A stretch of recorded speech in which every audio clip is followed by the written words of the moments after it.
Hey, good morning, everybody. Rob here in Bakersfield, California, on the 2013 Sportster 72, coming into Hart Park. And welcome to this week's Throwback Thursday.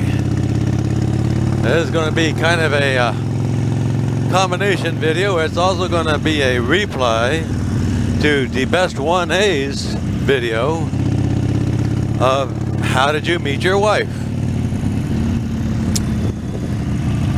Well, this also kind of goes along with my Leo stories back in the day,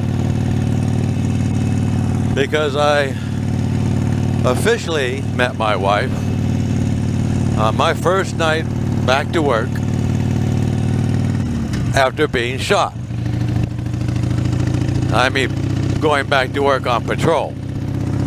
I had been working light duty, but it was my first night back officially, being assigned to graveyard, on patrol all by myself after being shot.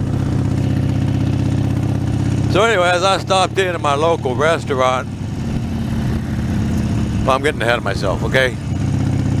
When I was shot, I lived in San Diego. The newspaper printed my name and address where I lived in the apartments there near the police academy, so I ended up having to move because people started vandalizing my car and my apartment. So I moved north to Escondido. So I was living in Escondido. I left early to go have dinner at a local restaurant before going into work. And I come walking in and I see down in the back booth a friend of mine that went through the academy with me. He was working for the Escondido Police Department. He was on his Code 7 meal break, and he had a civilian ride along with him, who turns out to be my wife, eventually. So anyways, I go down and, sit down with him and order dinner, and we're sitting there, we're talking, and he's asking me all about, getting shot, what it felt like, and the recovery, and how I felt about going back to work and all that stuff. Well, his civilian ride-along, she's just sitting there eating dinner and stuff. Well, she looked familiar. As it turns out, she's one of the morning waitresses there at that restaurant, where I would stop in and have breakfast. So I did occasionally see her, but I never met her. I didn't sit in her section.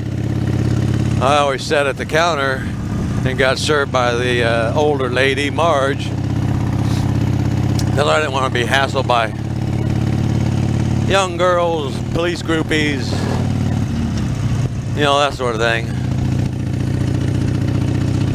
So even though I saw her, I didn't know who she was. Well, apparently, she was out on a civilian ride-along. And that was all nice and everything. I went ahead, finished my meal, and Bill and I finished our conversation. I headed off to work. Didn't think much more about it. Well, a few days later, I run into Bill again.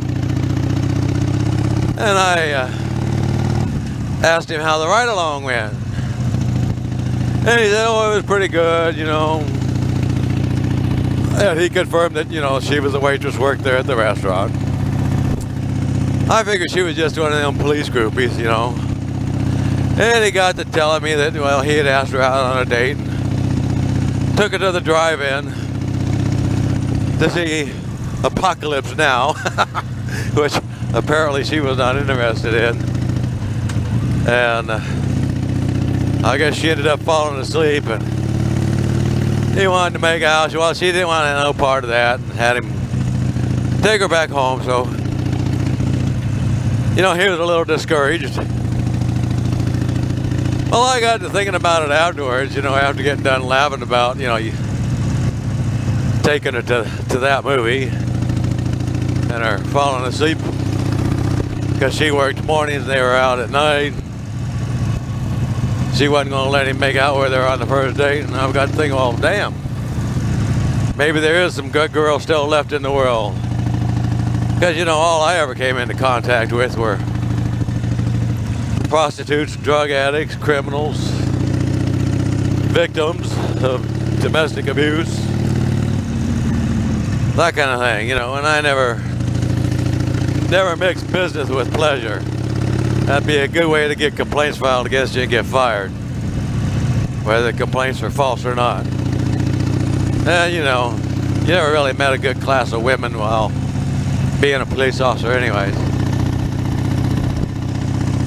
So anyways, you know, a couple of weeks pass by and I go in at morning for breakfast after getting off work. And I'm sitting in Marge's section. Well, Marge goes on a break. Dawn comes over and she's refilling my coffee and introduces herself, and we start talking and everything, and I asked her how the ride along went and stuff, and she really enjoyed it and liked it and stuff, but her opinion of police officers had been kind of soured because Bill asking her out on a date and then trying to make out with her on the first date. So, long story short, you know, I end up asking her out on a date. She says yes. Well, it comes time for the date, the day of the date. I get a phone call that, oh, she can't go out. She's got to fill in for somebody else.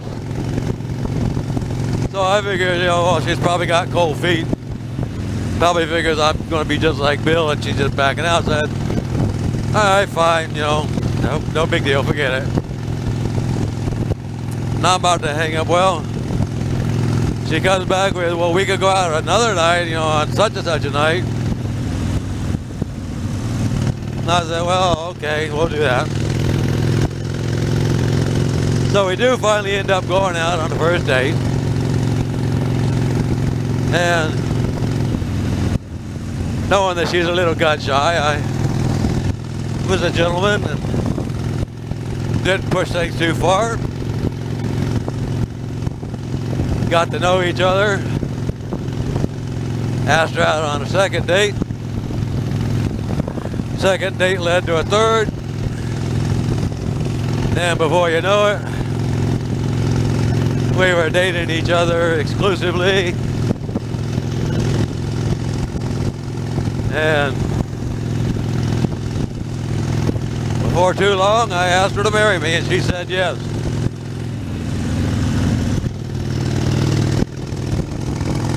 And we had our son in our first year of marriage. And we wanted to have a boy. And we got a boy first off, which was lucky because she ended up having complications, and after that was no longer able to have any more kids. So that's why we only ended up with one son, and plus we didn't want a big family anyways. And we've been together for, it'll be, what is it? Well, it's 36 years now. No, 37 years now. Yeah, we've been together for 37 years now. So, that's how I met my wife. She was a waitress at the local restaurant I started going to when I moved to Escondido, and I basically met her through a friend of mine I went through the academy with, because she had gone on right along with him. They take all those things into consideration. Say the newspaper hadn't printed my address and I hadn't moved, I would have never met her. If she'd have never gone on the ride along with Bill, I would have never met her. If I hadn't run into Bill a couple of weeks later or whatever, and he told me that the date was a bust, I probably wouldn't have been interested and would have never met her. If she hadn't come back after canceling out our first date and come back with wanting to go out at a different date, different time, it would have never happened. So it's just kind of funny how life ends up. And I just think we were meant to meet each other and be together forever. I don't think anybody else could have or would have put up with all the crap I had to go through with my career and all the crap afterwards. Being forced into retirement and everything. We've had a good life. I'm happy. And she's happy. And that's all that matters. That we love each other. Okay. I'm going to sign off for now. There you go. See y'all later.